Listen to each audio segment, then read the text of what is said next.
प्रिय मित्रांनो, आज 30 मार्च आणि उपवास काळातील हा चौथा रविवार आणि आजच्या रविवारला आपण आनंदाचा रविवार असं मानतो, कारण ह्या रविवारी आपल्याला परमेश्वर एक आनंदी बातमी देत आहे.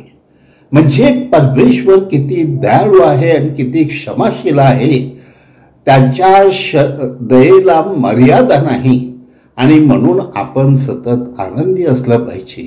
आपण पापी असताना देखील तो आपल्याला क्षमा करतो, आपल्याला वेग मारतो आणि आपल्याला स्वीकारतो. आपण त्याची मुलं आहोत आणि म्हणून त्याला आनंद होतो.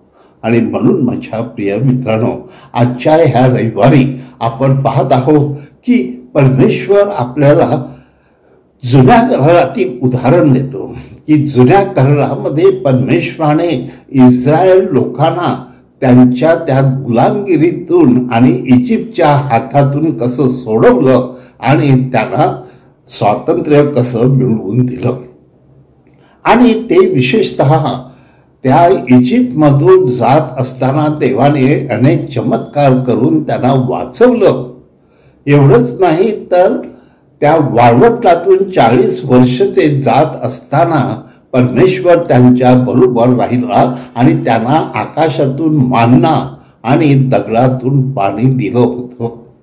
म्हणजे त्याने त्याची काळजी घेतली शेवटपर्यंत.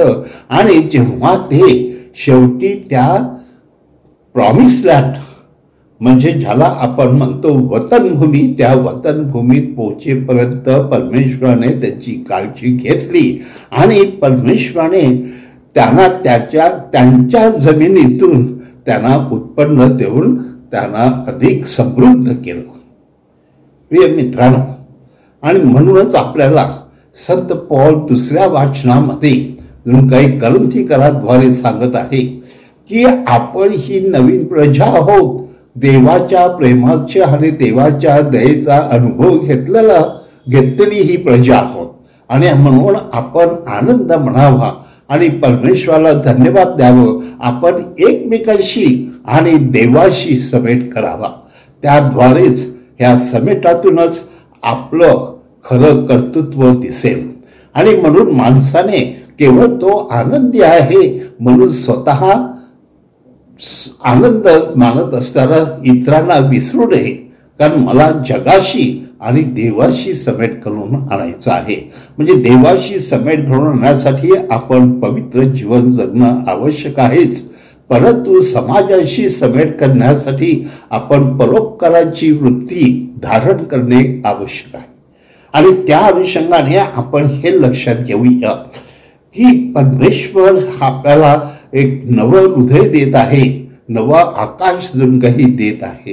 हो माझ्या प्रिय मित्रांनो, जेव्हा प्रभू येशू ख्रिस्त आपल्याला शुभ वर्तमानामध्ये ह्या उधळ्या पुत्राची गोष्ट सांगतो, तेव्हा त्या उधळ्या पुत्राची गोष्ट म्हणजे हा पापी माणूस, तो आपल्या आई वडिलाला, भावाला, सगळ्याला तर काही लुबाडतो आणि तो खोटं बोलून त्यांच्या स्वतःच्या नावाने त्याचा जो वाटा आहे तो घेऊन पळतो आणि नंतर तिकडे भिक्षा मागायला लागतो. तिथे जाऊन काहीतरी आपण पाहतो की ज्याला आपण प्रॉस्टिट्यूट म्हणतो, अशा प्रॉस्टिट्यूट लोकांबरोबर जीवन जगतो. पण नंतर त्याला कळते की मला आता भिक्षा मागायची आहे, आता मी काय करणार, मला खायला नाही, प्यायला नाही. आणि तेव्हा तो एक माणूस त्याला त्यांची डुकरं पाळायला देतो. आणि ती डुकरं पाळत असताना म्हणजे अत्यंत नीच प्रकारचं काम करत असताना त्याला वाटतं की माझ्या आई वडिलांच्या घरी केवढी श्रीमंती आहे आणि मी इथे कसं काय आलो. पण त्यावेळेला तो पश्चाताप करतो आणि देवाकडे वळतो आणि तो ठरवतो की मी माझ्या देवाकडे परत जाईन आणि त्याच्याकडे क्षमा मागेन आणि त्याला सांगेन, तुझा पुत्र म्हणून नव्हे, तुझा नोकर म्हणून तरी मला ठेव. आणि तो निर्णय त्याच्या मनात ठेवून तो निघतो. आणि जो निघतो त्या वेळेला त्याचं डिसिजन एवढं चांगलं आहे हे परमेश्वर पाहतो आणि म्हणून त्याचा बाप ते पाहतो की माझा मुलगा येत आहे, तो पुढे जातो आणि त्याला वेग मारतो आणि त्याच्या अंगावरती नवा झगा घालतो आणि त्याच्या नावाने मोठी पार्टी ठेवून जणू काही माझा हरवलेला मुलगा मला मिळालेला आहे आणि सापडलेला आहे म्हणून तो आनंद उत्सव करतो.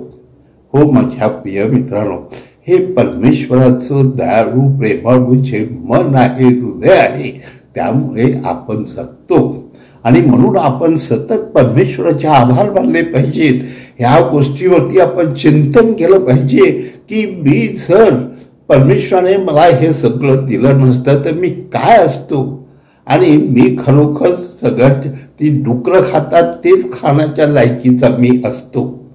म्हणून माझ्या प्रिय मित्रांनो, परमेश्वराचा हा शब्द आपण आपल्या अंतःकरणात ठेवून त्याच्याकडे आपण वळूया.